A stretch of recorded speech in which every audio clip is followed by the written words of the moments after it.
Ok, sí, el próximo panel es el acceso a la información pública como un derecho humano y está integrado por Luis Felipe Picado Valverde.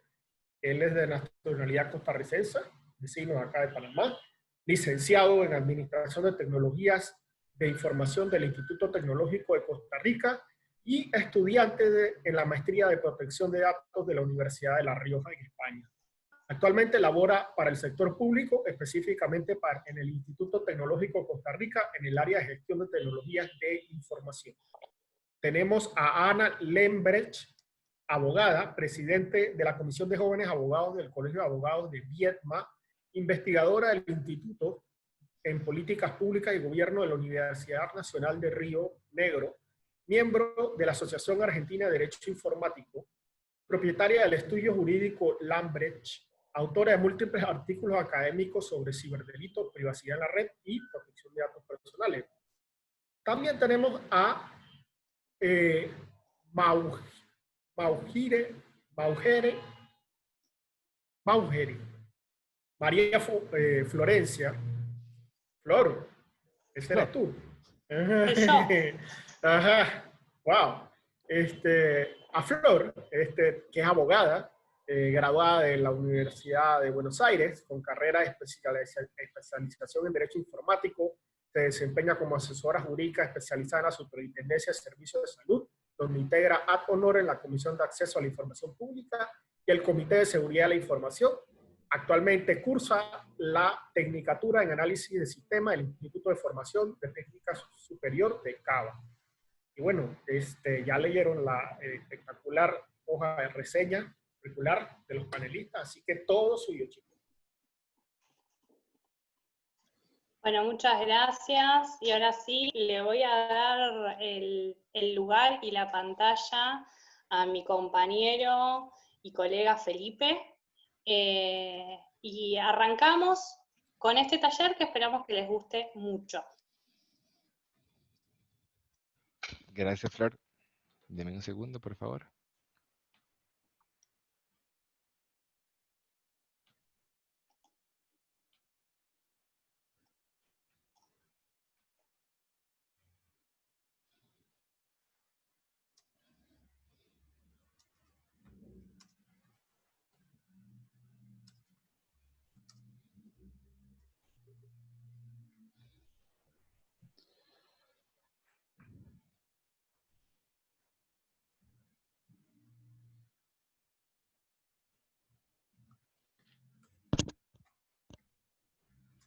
Se ve perfecto.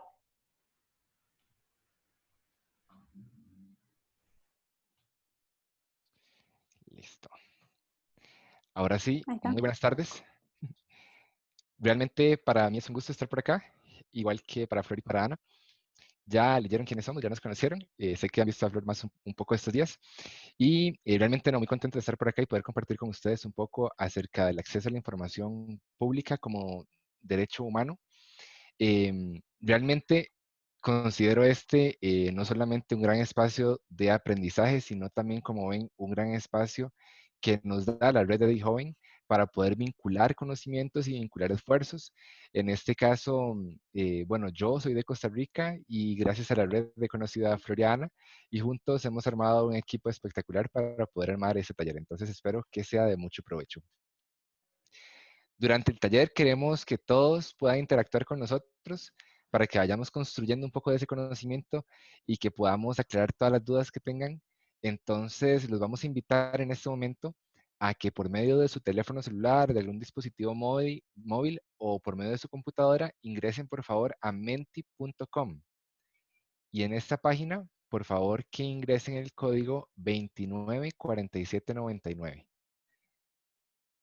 Les vamos a dar unos 10 segundos para que puedan entrar por ahí.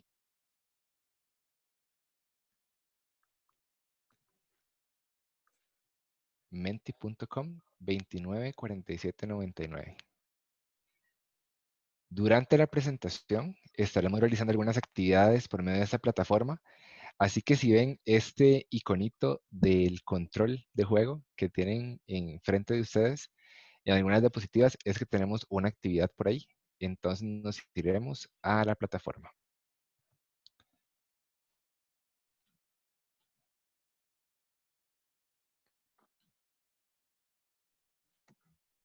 Perfecto. Espero que todos hayan podido entrar. Continuamos.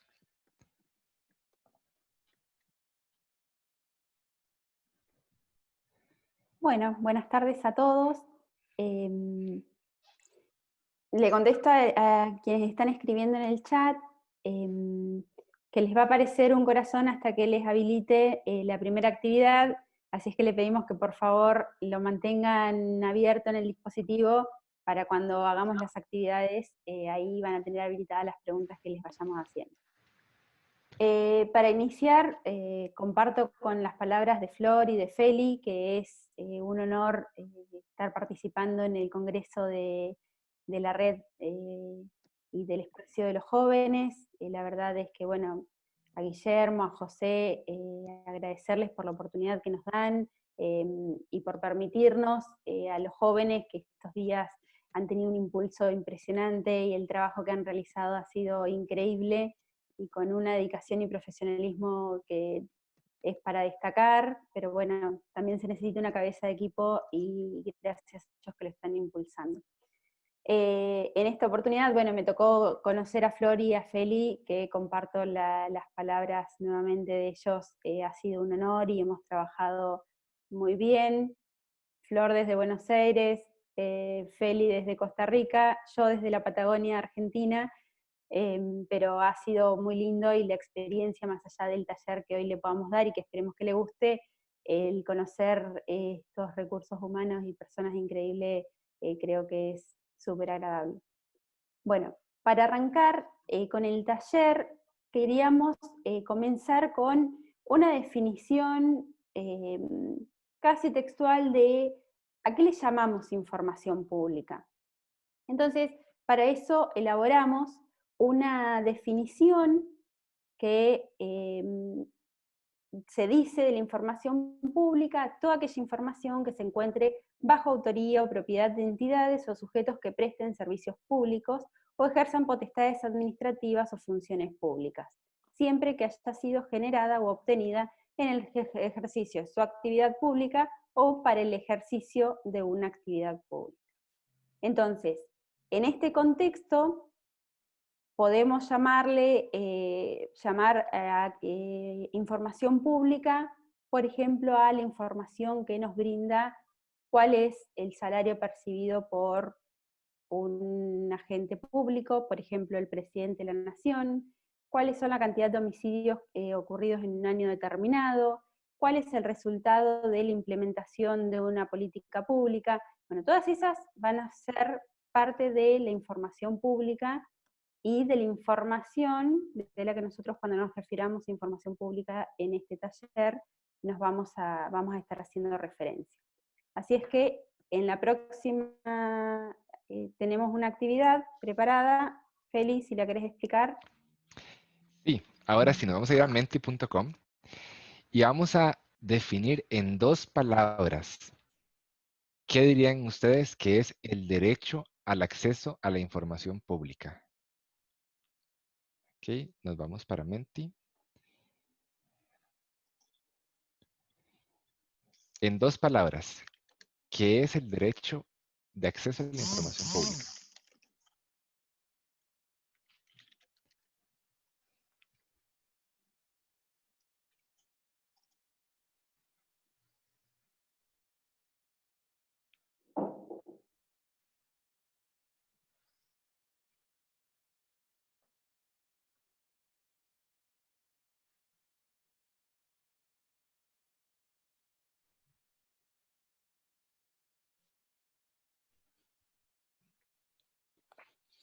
Muy bien, ahí vamos viendo.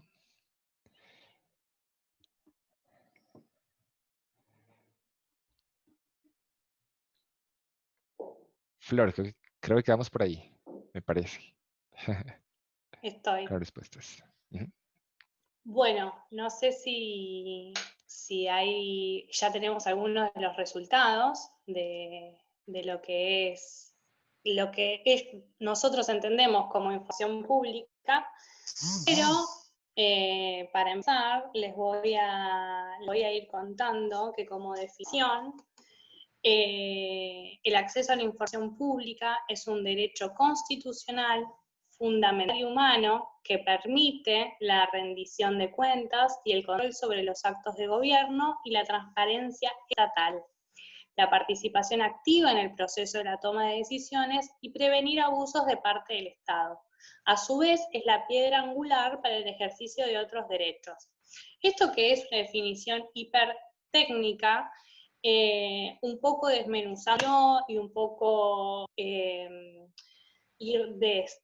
empezando a entender cada palabra que acabo de nombrar, podemos decir que, en definitiva, el derecho de acceso a la información pública es una herramienta que todo ciudadano o ciudadana tiene para ejercer una especie de control sobre las actividades del Estado.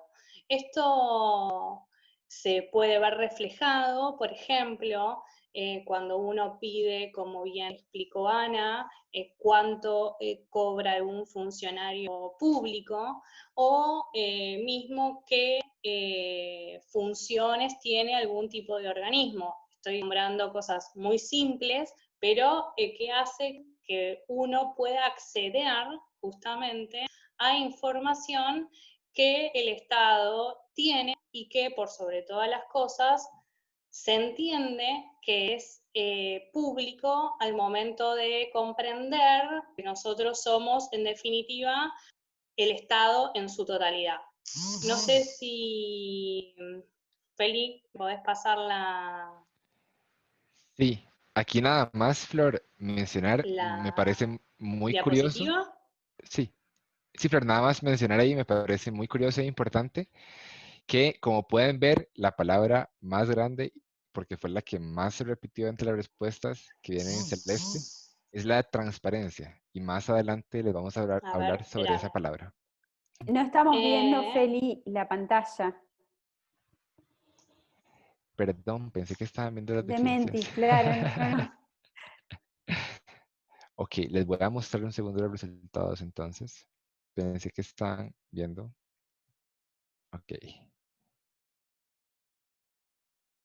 Ahora Ahí sí. está. Ahora sí. Bueno, acá un Sí. poco tomando lo que ustedes han respondido, obviamente dentro de nuestra concepción ya están las palabras que yo nombré sin que ustedes sepan que es el derecho de acceso a la información pública, más allá que obviamente todos partimos de un cierto conocimiento, pero bueno, acá vamos a ver que se ven, por ejemplo, que es un derecho, que es parte de la democracia, que es parte de la transparencia, que es publicidad, que es información libre. Bueno, todos estos conceptos que inconscientemente los tenemos quizás incorporados, son justamente lo que hacen a lo que es el acceso a la información pública. Ahora sí vamos a retomar, que es el PowerPoint.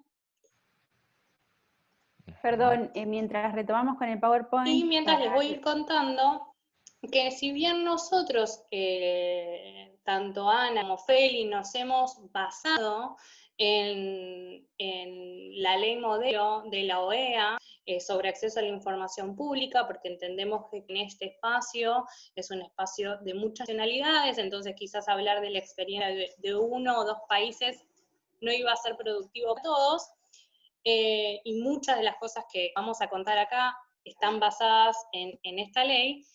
Haciendo un recorrido vamos a encontrar que diferentes tratados que seguramente la mayoría de los países, de los integrantes y miembros de no solo de EDI, sino también de los que están participando acá, se han adherido, vamos a encontrar que esta definición de acceso a la información pública, quizás que varía un poco o que mantiene ciertas características y ciertos rasgos, se va a ver reflejado en, por ejemplo, el Pacto Nacional de Derechos Civiles y Políticos, la Declaración Americana de Derechos y Deberes del Hombre.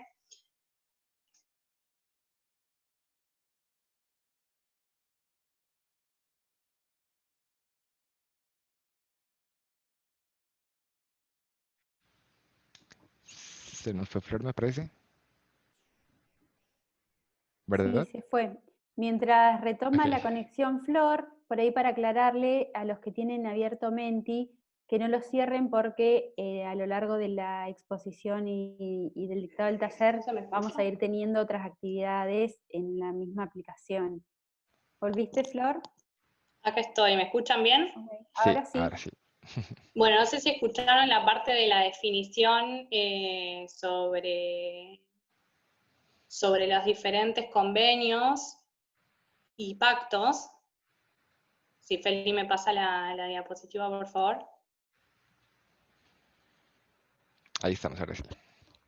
Perfecto.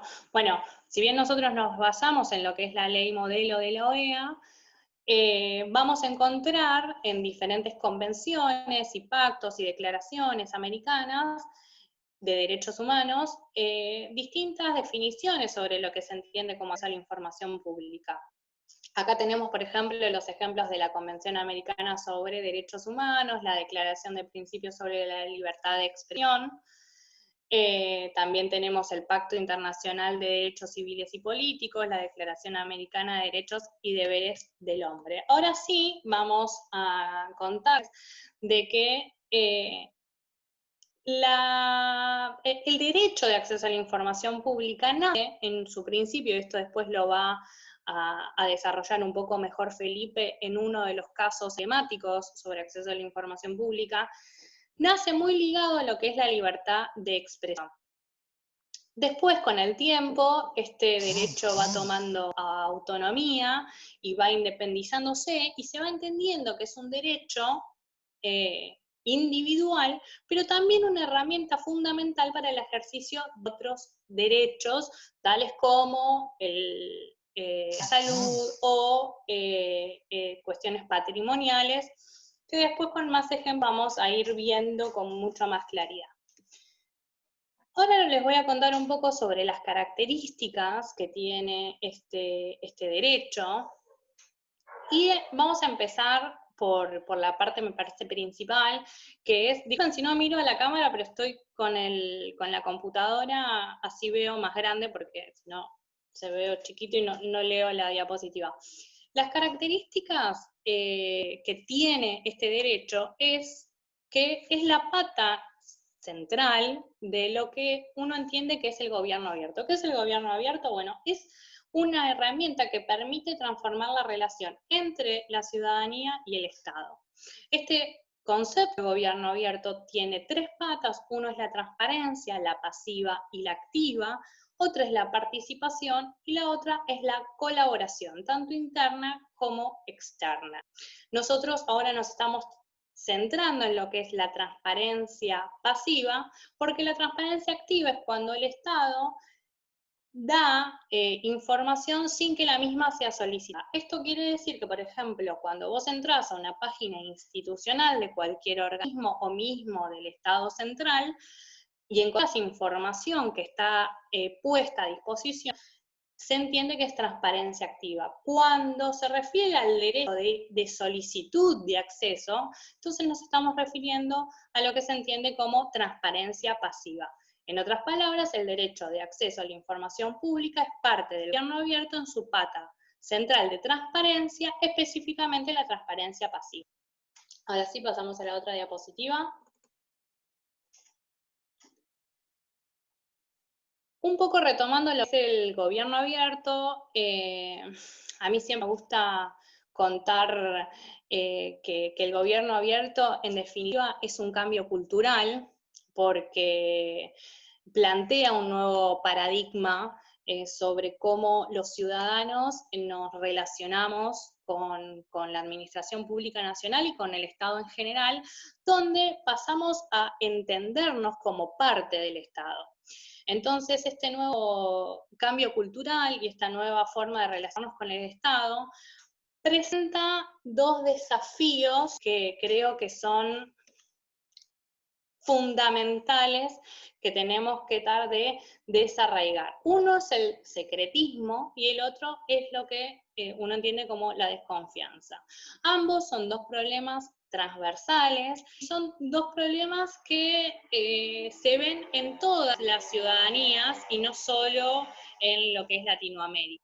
¿Qué es el secretismo y qué es la desconfianza? Bueno, que son en realidad las dos caras de una misma moneda. El secretismo es esta actitud que muchas veces tienen los estados, pero particularmente los organismos que forman la administración pública nacional, donde, o el poder ejecutivo, donde se relacionan con la información desde un lugar de pertenencia. ¿Qué quiere decir esto? Que creen que la información es propiedad de lo mismo. No entienden que esa información es parte, digamos, de un sistema democrático que todos tenemos derecho a acceder a la misma. Entonces, termina sucediendo que como existe el secretismo de Estado y esta cuestión de ser celoso con la información, por el otro lado, el ciudadano empieza a desconfiar de quienes administran el Estado o quienes gobiernan el poder ejecutivo. Pasamos ahora sí a la otra diapositiva.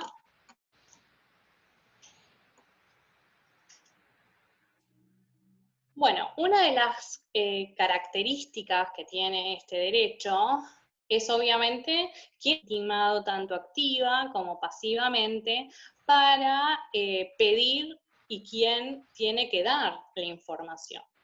Bueno, activamente se entiende que puede pedir información toda persona humana o jurídica sin invocar motivo o causa. Esto es algo que creo que es revolucionario porque justamente todos los trámites administrativos especialmente, pero los judiciales también y los legislativos, siempre tienen como centrada la justificación de por qué vos solicitas algo, ¿no? Tenés que tener una legitimación basada en un interés.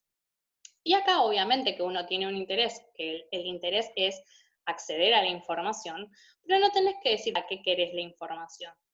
Y esto es algo que cambia justamente, lo que les decía antes, la forma de entender el Estado y la forma que tenemos de relacionarnos con el Estado. Es lo que yo les decía, este cambio cultural en la forma de pensar que somos parte de la administración pública y no solo somos los administrados. Por otro lado, desde una perspectiva pasiva, lo que vamos a encontrar es que el Estado en su totalidad, poder ejecutivo, poder legislativo, poder judicial, empresas estatales, organismos estatales, gubernamentales, todo lo que haga y donde participe el Estado son los objetos obligados a entregar información. Y acá hay otra cuestión, que es que entiende que toda información se presume pública, salvo, como vamos a ver después, aquellas que por excepción se entienden que no lo son. ¿Y cuáles son esta información que se entiende que no es información pública? Bueno, primero, antes de darles un poco esto, sí quiero remarcar y recordar que ningún derecho entiende que es absoluto. Ninguno, incluso aunque sea constitucional o sea un derecho humano. Por lo cual hay excepciones en la entrega de esa información. Y tiene este sistema de excepciones es que trata de que las mismas sean mínimas e indispensables y que cumplan con algunos de los requisitos. Si bien después acá mi colega Ana va a contarles bien algunas de estas excepciones que creemos que son las principales para poder desarrollar en este tiempo de taller, sí, lo que vamos a decirles ahora es que cómo tienen que estar conformadas estas excepciones. Primero, deben estar establecidas por ley, o sea que no tienen que estar de forma taxativa. Por ejemplo, en Argentina nosotros tenemos la Ley de Acceso a la Información Pública y en nuestro artículo 8 tenemos todas las excepciones que están permitidas, o sea, no es que se puede tomar excepción que no esté incluida en una norma, en la norma particular sobre acceso a la información pública. La otra es que tiene que estar claramente definida, bueno, esto que les decía antes, ser taxativa, y tienen que ser las mínimas posibles, ¿no? Porque nosotros ponemos como excepción una lista de 500, 600 excepciones, entonces, bueno, justamente estamos vulnerando el acceso a la información. Otro punto es tener un fin legítimo. Esto se entiende de que es la protección de derechos o reputación de terceros, puede ser la seguridad nacional, el orden moral o público. O sea, tiene que haber un bien jurídico protegido que en contraposición en ese momento se entiende superior al acceso a la información pública. Cuando nosotros hablamos de seguridad nacional, la seguridad nacional está por encima de lo que es el acceso a la información pública. Cuando hablamos de protección de datos personales sensibles, como es una historia clínica, bueno, se está poniendo por encima la protección de datos de sensibilidad de un individuo por encima del acceso a la información pública. Y por último, otro requisito fundamental es que sean necesarias y proporcionales para una sociedad democrática. Esto que les decía antes, si nosotros hacemos un articulado donde hay muchísimas excepciones, bueno, en realidad estamos cumpliendo quizás con tener una ley de acceso a la información pública, pero el sistema de excepciones no es del todo democrático porque termina prohibiendo más de lo que termina permitiendo. Bueno, ahora sí, vamos a la otra diapositiva y Feli nos va a contar de qué se trata esta actividad. Sí, nos vamos a ir de nuevo, porfa, a Mentimeter. Y en este caso vamos a adivinar cuáles parecen ser de los que les vamos a mostrar principios rectores de este derecho. Así que ya les voy a habilitar la siguiente pregunta en Mentimeter.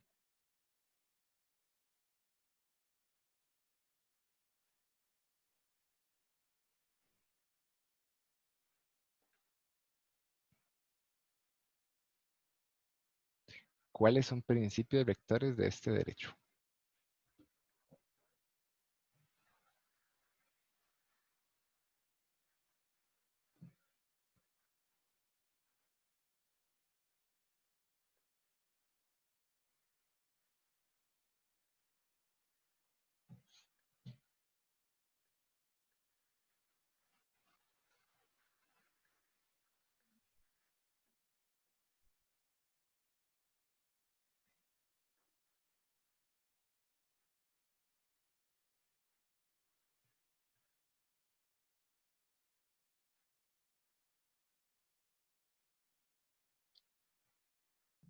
Vamos a ver.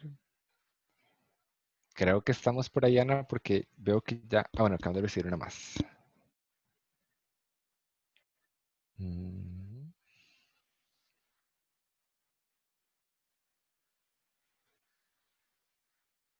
Listo. ¿Listo? Sí. Bueno, bueno, me alegra ver que para arrancar con lo que sigue de la exposición, tenemos del otro lado gente ya casi más experta que nosotros y que conoce de qué vamos a hablar, o en principio tienen una idea, lo que nos delimita a nosotros también la posibilidad de seguir y de qué manera retomar.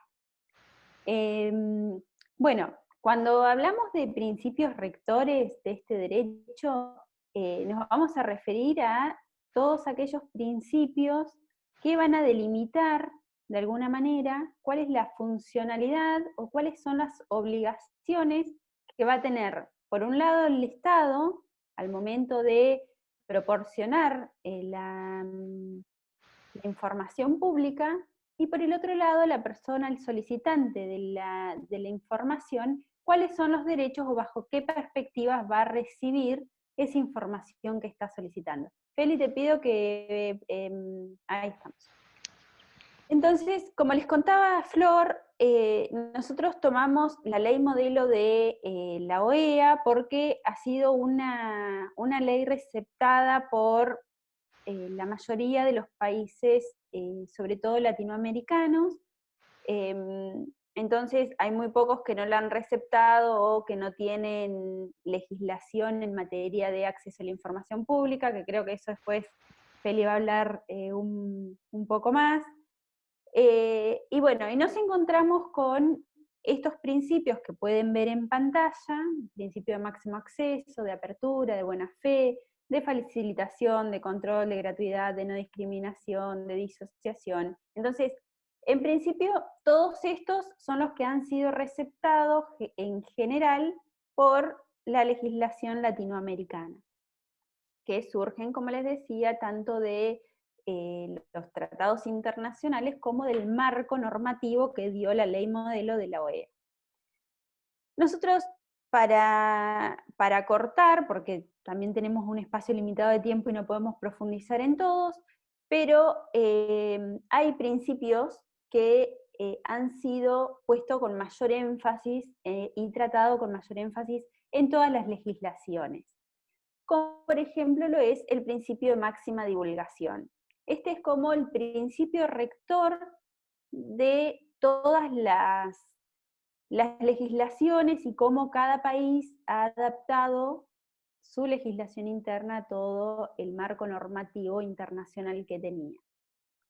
Entonces, este principio nos habla de que la información debe ser la más amplia posible para garantizar este derecho al acceso a la información pública y que pueda ser esa información que se está solicitando puesta en conocimiento de la forma más amplia posible. Esto se vincula mucho con, y surge principalmente, del derecho a la libertad de expresión, que de lo que hablaba Flor hace un momento, que surge del artículo 13 de la Convención Americana, en cuanto trata de que todos tienen derecho a buscar, recibir y difundir información. Bueno, en este aspecto, el recibir una información lo más amplia y más clara posible va a delimitar el derecho que tiene una persona a recibirla y por el otro lado la obligación que surge del Estado a proporcionar esa forma, esa información de la manera más abarcativa posible. Entonces, como resultado de la aplicación de este principio de máxima divulgación, nos encontramos con que el derecho al acceso a la información va a ser la regla, salvo que exista alguna excepción, de la que después vamos a retomar lo que ya expuso Flor, salvo que exista alguna excepción tácitamente establecida en la legislación que nos implique que hay un determinado secreto, un determinado resguardo con esa información por alguna de las causales de excepción que establece la ley. Pero en principio se puede decir que siempre el acceso a la información va a ser la regla y el secreto va a ser la excepción. El próximo principio que tenemos es el principio de buena fe, que lo que implica este principio es que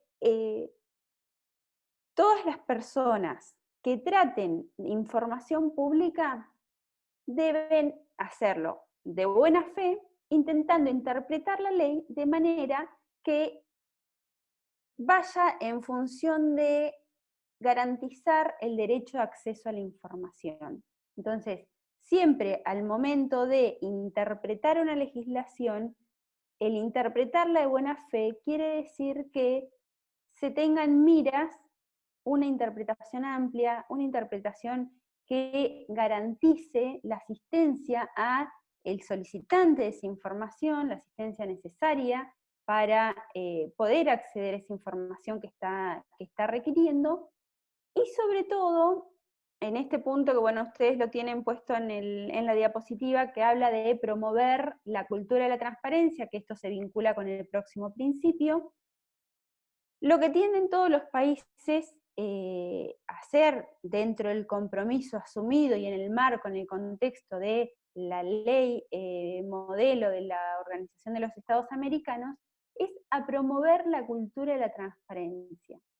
¿Esto qué quiere decir? Si pasamos de diapositiva, Feli, que el principio de transparencia, nosotros lo pusimos en la presentación como principio de transparencia, pero la transparencia es transversal a todos los principios porque se vincula justamente con el carácter democrático de los gobiernos, con lo que les contaba Flor del gobierno abierto. Entonces, nosotros siempre hablamos de que la transparencia es sinónimo, es igual de mayor democracia, de un gobierno más participativo, un gobierno más democrático. Entonces, en miras a garantizar todos los principios que veíamos al principio, la transparencia va a ser transversal a todo esto. ¿Y qué quiere decir?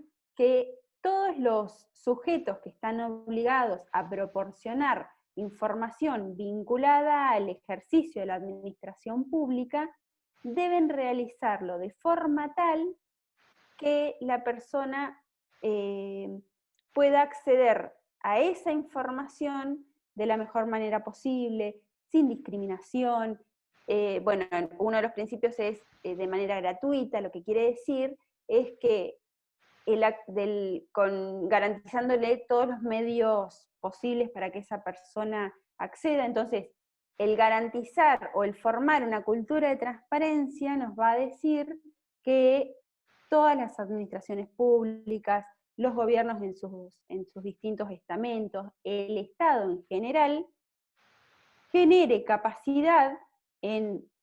genere capacitaciones en todos sus agentes para proporcionar toda la información que sea requerida de la mejor manera posible, garantizando que los medios sean factibles. Por ejemplo, si nosotros vamos y pedimos acceso a un expediente de trámite de una política pública determinada y nos dan un listado de expedientes de 200 cuerpos y nos dicen, bueno, revisalo, tenés media hora, eso no iría en concordancia con el garantizar el acceso a la información. ¿Por qué? Porque nos estarían poniendo una traba de tiempo para revisar todo un volumen de documentación impresionante, los que de alguna manera restringiría el acceso a la información que el solicitante está pidiendo. Entonces, bueno, también son mecanismos que dependiendo del gobierno o del Estado se utilizan para restringir estos derechos, pero bueno, en la legislación y en la normativa esto está contemplado de que no se realizó, al menos son los principios rectores que rigen este derecho.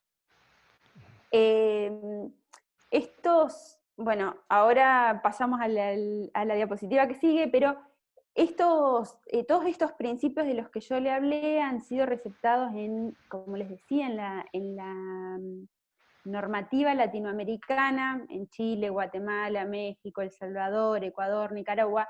Son todos países que tienen legislación específica en materia de acceso a la información pública.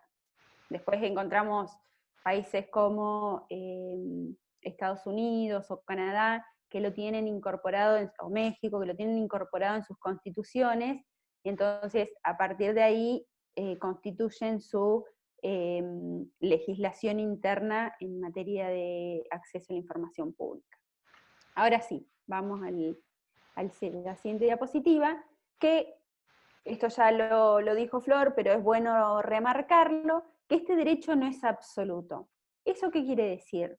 Que, como todos los derechos constitucionales, van a existir excepciones que restrinjan o limiten en determinadas situaciones, este derecho van a restringir todos los principios de los que venimos hablando. Pasemos a ver cuáles son. Por ejemplo, cuando se pide información pública, los sujetos obligados van a estar exceptuados si esa información pública que se está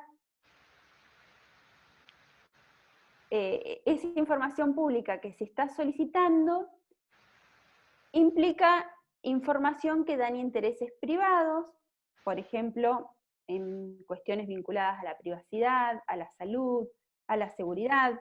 Flor les hablaba, por ejemplo, de una historia clínica. Entonces, quizás la información sea o se encuadre dentro del principio del derecho al acceso a la información pública, pero va a estar exceptuado porque hay un límite taxativo establecido por la ley. En cuanto a la legislación en Argentina, bueno, estos están específicos porque están especificados todos en la ley, en el artículo 8 de la ley de de acceso a la información pública de Argentina, porque una de las cuestiones que remarca la ley modelo de la OEA es que las excepciones siempre tienen que ser taxativas, no pueden quedar en carácter discrecional, esto Flor les explicaba al principio, no pueden ser de carácter discrecional y que cada estado diga, bueno, yo ahora te la restrinjo porque estoy exceptuado, sino que a priori las excepciones tienen que estar restringidas y determinadas específicamente en una ley. Entonces, puede ser información que dan intereses privados, información que ponga en peligro intereses públicos, la seguridad nacional, la defensa nacional, información que sea confidencial. Por ejemplo, una de este tipo de información que menciona las excepciones de la ley es información que ponga en peligro el sistema financiero del país. Y bueno, sí va a ser información pública, pero hay una excepción específica en la ley que nos va a decir que hay determinada información que maneja la UFI, que es la unidad que maneja las cuestiones financieras del país, que esa información no se va a dar más allá que entre dentro de los supuestos de información pública. ¿Seguimos, Feli? En el caso de Argentina, que creo que este principio está retomado por legislación de Guatemala y de Chile también, que las excepciones, las que estábamos mencionadas y las que están determinadas en la ley, no se aplican en casos en que haya graves violaciones a derechos humanos, genocidios, crímenes de guerra o delitos de lesa humanidad. ¿Qué quiere decir? Que va a haber excepciones siempre y cuando estos derechos humanos no se vean afectados. Si hay una afectación, la excepción entonces no se va a aplicar. Perfecto. Bueno, para cerrar, así ya pasamos a la próxima actividad. Me gustaría concluir en que el rol del Estado que tiene en el cumplimiento de este derecho es velar por garantizar el máximo acceso posible, y eso se trasluce en crear portales, por ejemplo, el portal de transparencia activa, donde se ve el resultado de algunas auditorías en materia de salud, del Ministerio de Trabajo, capacitar a los agentes públicos para que al momento de que haya un solicitante pidiendo una determinada información, el agente que esté atendiendo y que sea la puerta de ingreso para esa solicitud, esté capacitado, sepa cuál es la información que le pueda dar, y a su vez, esto es a posteriori de eso, fiscalizar que haya un cumplimiento efectivo en el acceso a la información pública. Y por último, para cerrar, entender que más información siempre se trasluce en más transparencia, y eso quiere decir más democracia. Seguimos, Felipe. Listo, gracias Ana. Ahora sí, habiendo comprendido los conceptos, las definiciones que nos explicó Flor, viendo los principios y excepciones que nos mencionó Ana, nos podemos preguntar, ¿y este derecho cómo es en la práctica, verdad? Entonces, es importante mencionar acá, bueno, Flor mencionó, por ejemplo, la Convención Americana, la ley modelo, leyes en Argentina, en Chile, mencionaron por ahí también, en otros países. Es importante rescatar, como les dije también, que el acceso a la información pública está incluido dentro de los compromisos que adquirieron los países que están en la Organización de las Naciones Unidas dentro de los Objetivos de Desarrollo Sostenible.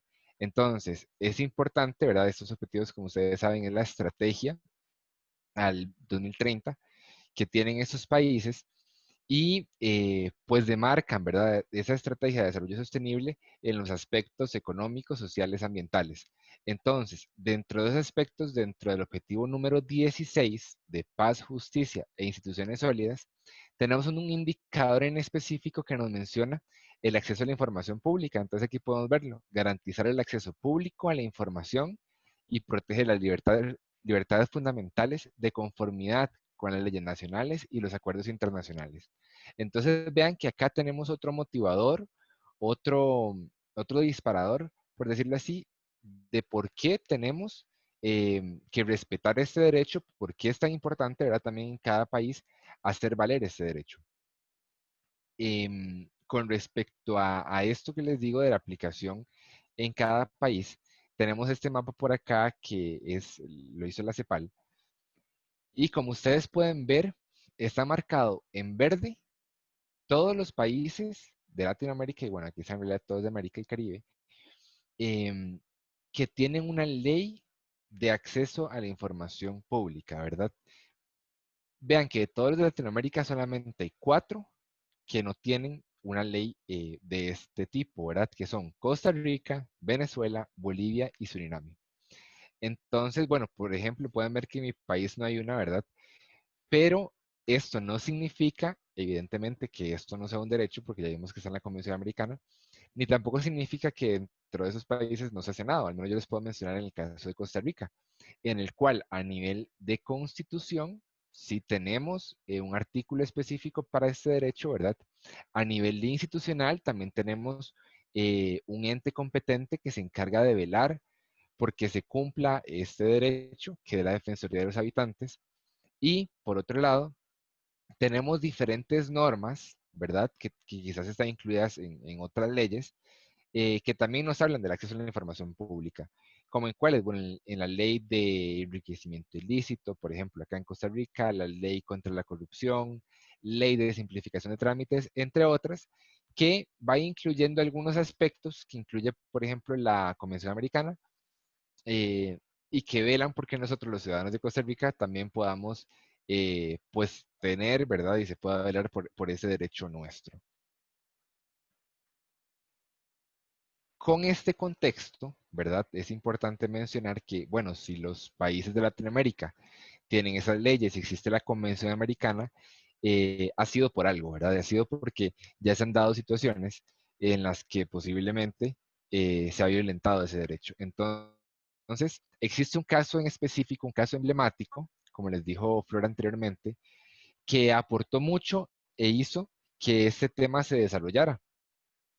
Y es el caso emblemático de Claudio Reyes y otros, que ahorita les voy a decir quiénes son nosotros, versus Chile.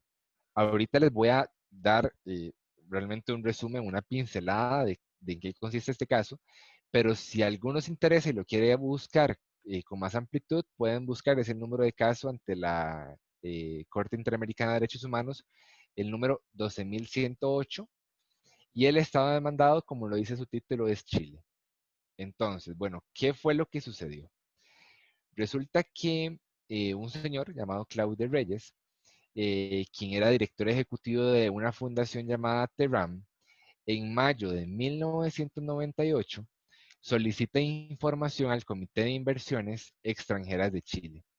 Esta información era acerca de un proyecto de industrialización forestal en la provincia de Magallanes. Y la finalidad era poder medir el impacto ambiental de ese proyecto. Este proyecto iba a ser encabezado por una empresa extranjera, pero nunca se llevó a cabo. Entonces, bueno, Claudio Reyes solicita esta información, ¿verdad? Y ante esta información, el Comité de Inversiones deniega la solicitud y no le brinda, evidentemente, la información que el señor Reyes solicitó. Es por esta razón que el señor Reyes se une a Arturo Longton, que en ese momento era diputado. Ven que estamos hablando de 1998, ¿verdad? Para que se ubiquen en tiempo y espacio. Entonces se une a Arturo Longton, diputado, y a Sebastián Cox, de la ONG Forja. Y lo que hacen es un recurso de apelación ante la Corte de Apelaciones de Santiago. ¿Qué contesta esa corte? Pues que el recurso es declarado inadmisible. Es por esta razón que posteriormente los 3 señores que les mencioné se presentan ante la Comisión Interamericana y presentan una petición al haberse denegado a ellos este derecho de acceso a la información. La Comisión Interamericana remite el caso a la Corte Interamericana de Derechos Humanos y la Corte, posterior a su análisis, declara responsable al Estado chileno por la violación de 4 artículos de la Convención, el 13, el 25 y el 8 del 23, los cuales son respectivamente de acceso a la información, protección judicial, garantías judiciales y derechos políticos. Entonces, con base en esta sentencia que se da, ¿verdad? Pues surge evidentemente un gran avance en el tema de acceso a la información pública, porque de hecho esta sentencia determina algunas reparaciones. Aquí les voy a explicar las principales. La primera es que el Estado, a través de la entidad correspondiente, tenía que brindar en un plazo de 6 meses la información que solicitaron las víctimas, o en su caso, adoptar una decisión fundamental al respecto, ¿verdad? Que serían básicamente ampararse en las excepciones que ya anteriormente vimos. Además, el Estado debía adoptar en un plazo razonable medidas para garantizar el derecho al acceso a la información bajo el control del Estado, ¿verdad? Es decir, el acceso a la información pública. Además, y esta parte me parece sumamente importante, el Estado debe realizar en un plazo razonable la capacitación a los órganos, autoridades y agentes públicos encargados de atender las solicitudes de acceso a la información. Vean que generalmente cuando se envían esas solicitudes de información, quizás no van a ser los departamentos legales o departamentos que sepan sobre este tema, los que reciban esa solicitud y los que posiblemente tengan que contestar, ¿verdad? Entonces el tema de capacitación a nivel, por ejemplo, de tecnologías de información, si es necesario acceder a bases de datos para poder hacer información, o a quien llegue esa información, a quien atienda al público, por ejemplo, es sumamente importante para saber cuál es el procedimiento a llevar a cabo, ¿verdad? Y qué es lo que le podemos decir a los ciudadanos de si se puede brindar o no, ¿verdad? Y quisimos también rescatar de esa sentencia esta frase que nos parece sumamente relevante y sumamente, eh, pues que resume, ¿verdad? Todo lo que hemos venido hablando y la importancia de este derecho. Entonces dice, el actuar del Estado debe encontrarse regido por los principios de publicidad y transparencia en la gestión pública, lo que hace posible que las personas que se encuentran bajo su jurisdicción ejerzan el control democrático de las gestiones estatales de forma tal que puedan cuestionar, indagar y considerar si se están dando un adecuado cumplimiento de las funciones públicas. Entonces vean que tomando como base, como les dije, las definiciones que les dio Flor y los principios de Ana, básicamente en esta parte de la sentencia podemos simplificar todo, ¿verdad? Ahora sí, habiendo visto esto y el caso que ya les acabo de explicar, queremos ponerlos a pensar un poquito en 2 casos prácticos, entonces por eso les voy a pedir, por favor, que se vayan nuevamente a mentimeter.com, ¿verdad? De ahí donde estaban ingresados. Y les vamos a presentar 2 casos. Déjenme y les comparto por acá también. Listo.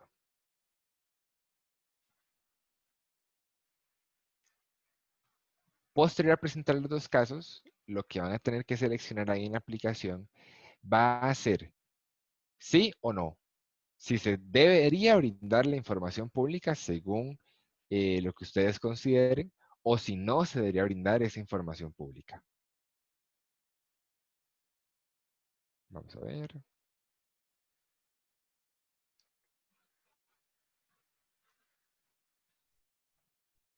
El primer caso dice, se solicita la dirección particular de un empleado de un organismo estatal y el horario de entrada y salida de los últimos 3 meses.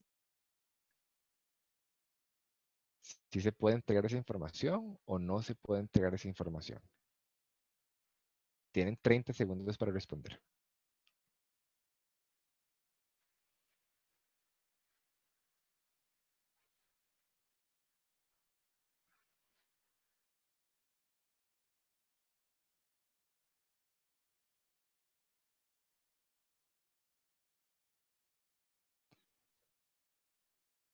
Listo.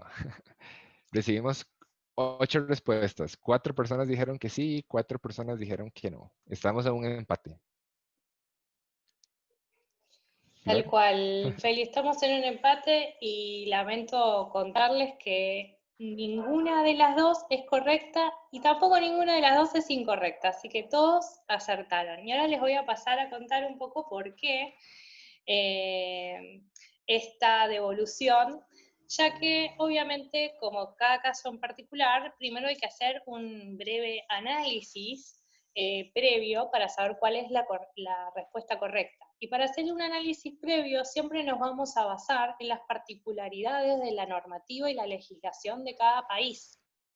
Esto quiere decir, qué es lo que se entiende primero por empleado público, después qué es lo que se entiende como una excepción.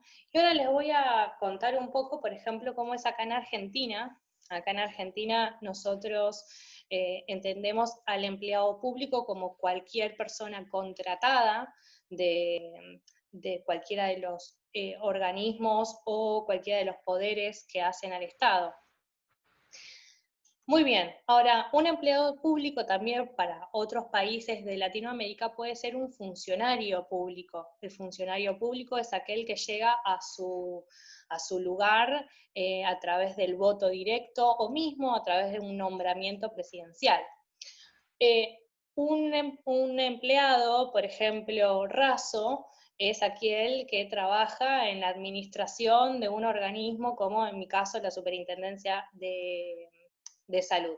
Pero el presidente, que es acá en Argentina se entiende en realidad que es un funcionario público, obviamente no tiene la misma publicidad sus actos de lo que puedo llegar a tener yo como empleada pública. Entonces se entiende que cuanto mayor rango uno tenga sobre si es cabeza de organismo, si es un ministro, si es un legislador o es el presidente, tiene menos expectativa de privacidad. Obviamente al tener menos expectativa de privacidad, los actos que cometan tienen mayor trascendencia y se puede entender que son de interés público. Entonces, una agenda de entrada y salida de un presidente a sus labores, o, por ejemplo, en el caso de Argentina, cuando el presidente entre y sale de la Casa Rosada, se puede entender que es de interés público. Lo mismo si un legislador va o no va al Congreso, cuánto tiempo está o qué proyectos presenta. Por lo cual pedir la agenda o el registro de entrada y salida de un presidente no sería algo que esté exceptuado. Sin embargo, si lo que están pidiendo es de un empleado como yo, como podemos ser cualquiera de nosotros que no tenemos un cargo o un nombramiento, esto sí tiene una aplicabilidad en cuanto a las excepciones. ¿Por qué? Porque, por ejemplo, sin irnos a la normativa regional, vamos a ir sí a lo que dice la misma ley modelo de la OEA, el artículo 41, en su inciso A, establece como una posible excepción que cuando el acceso dañe los siguientes intereses privados, tales como el derecho a la privacidad, incluyendo privacidad relacionada a la vida, la salud y la seguridad, cada legislación le dará un sentido obviamente distinto a lo que nosotros entendemos como seguridad. Entonces, perfectamente se podría decir que pedir la dirección y el horario de entrada y salida, donde uno puede extraer un patrón, está atentando con lo que es la seguridad de una persona y sobre todo lo que es la privacidad. Entonces esto hay que contextualizar, insisto, en cada región, y lo que entiende cada región también, no solo sobre las excepciones, sino también sobre lo que es la privacidad o la seguridad personal. Porque para algunos países, que por ejemplo tienen leyes como protección de datos personales, la privacidad tiene un cierto sentido. Hay cosas que están exceptuadas y cosas que no. Y por el otro lado, la seguridad también va a depender mucho de la concepción ciudadana. Así que esta sería la resolución de este caso. ¿Pasamos al otro? Sí. Vamos de nuevo a Mentimeter y vamos a ver este caso que dice así. Se solicitan auditorías internas patrimoniales de un organismo estatal de los últimos 10 años de gestión. ¿Se deberían brindar esos datos o no?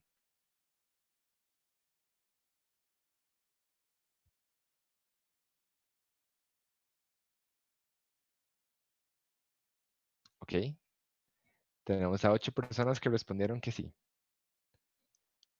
Ana. Bueno, ahí vamos.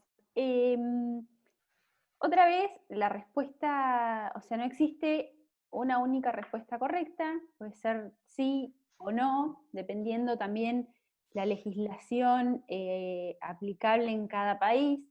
En el caso de Argentina, sería que sí, la respuesta correcta, pero bueno, por ahí sí, en el público hay algunos integrantes de otros países que saben cómo funcionan en sus países, le pedimos que nos pongan en el chat como para ir enriqueciendo también el desenlace del trabajo práctico. Bueno, en el caso de Argentina, sí, las auditorías internas patrimoniales forman parte de la información que es pública y que está disponible para ser requerida, como les mencionaba al principio, hay un portal, en el caso de Argentina, que bueno, es argentina.gov.ar, a partir de ahí se puede entrar a Transparencia Activa, que es el portal donde se publican resultados de auditorías y donde pueden estar disponibles auditorías que se requieran, por lo que volvemos al tema que hablaba Flor, de si la información la da de motus propios el Estado o se puede pedir, pero en este caso, y en Argentina en particular, sí se podría solicitar. Si hay alguien, le pedimos que nos cuenten cómo funciona en otro país, como para que podamos ver si funciona igual o si cuál sería la solución en los países del público que tenemos. Flor. Ahí en el chat, Germán Díaz pregunta, o sea que para pedir cierta información pública sí es necesario justificar el pedido. No sé si querés ampliar un poco vos, Ana, ¿querés que amplíe yo, Feli? Bueno, no, en realidad no necesitas ampliar el pedido, pero aquel que responda a ese pedido de acceso a la información pública sí va a tener que hacer un análisis sobre la persona en la que se está pidiendo, por ejemplo, ¿no? Uno empieza analizando de quién están pidiendo información y ahí obviamente según la normativa interna se va a hacer un código si este funcionario tiene expectativa o no de privacidad o qué nivel de expectativa de privacidad tiene. Después obviamente se va a ver qué información se pide, porque en el caso de que pidan una dirección, por ejemplo, si esa dirección se la piden al empleador, quizás esto entra dentro de lo que es el legajo de recursos humanos, entonces ahí uno diría que no, porque los legajos de recursos humanos tienen cierta reserva y confidencialidad, pero podrías decirle que en el caso de Argentina, dirija su pregunta, o mismo nosotros redirigimos la pregunta a lo que es el Ministerio del Interior, que es el ente que regula todo el tema de información personal, ellos te podrán decir cuál es la dirección de una determinada persona, no así el horario de entrada y salida de un empleado. Pero cuando uno hace la solicitud no necesita hacer una justificación. Lo que sí, el analista va a tener que ir viendo este tipo de cuestiones para poder dar una respuesta adecuada. Y en caso de duda, obviamente siempre está la posibilidad de comunicarse con el solicitante para pedirle si quiere ampliar su solicitud sin dar motivos, porque muchas veces los formularios suelen tener muy poco lugar para escribir y quizás la consulta está destinada a una determinada orientación, no tienen lugar quizás en el formulario. Así que, bueno, espero que haya contestado tu pregunta, Germán. Tenemos otra pregunta por acá. Dice, ¿la información pública la puede pedir un ciudadano o solamente se la dan a las empresas o instituciones públicas? Me parece súper Em, importante esa pregunta. Sí, en el caso de Argentina la puede pedir un ciudadano. Sí, bueno, Feli, ustedes tienen en Costa Rica, no tienen ley de acceso, pero ¿cómo funciona? De igual forma, a pesar de que no la tengamos, como les dije, tenemos un principio constitucional en el cual tenemos acceso, entonces sí se puede solicitar. De hecho, si volvemos al caso que les expliqué, vean que Claudio Reyes, ¿verdad? Fue quien pidió la información, en ese caso a la comisión, entonces él como ciudadano la solicitó, ¿verdad? Perfecto. No sé si hay alguien que tiene alguna otra pregunta.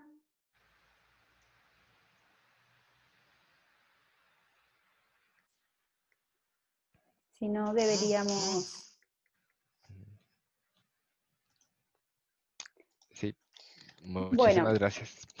Bueno, Bueno, muchas gracias bueno, a todos por participar y bueno, gracias a la red por darnos el espacio para poder eh, estar acá y compartir desde, en este caso, desde un taller, desde la modalidad de taller, con las posibilidades que tenemos, eh, compartir información y enriquecernos entre todos.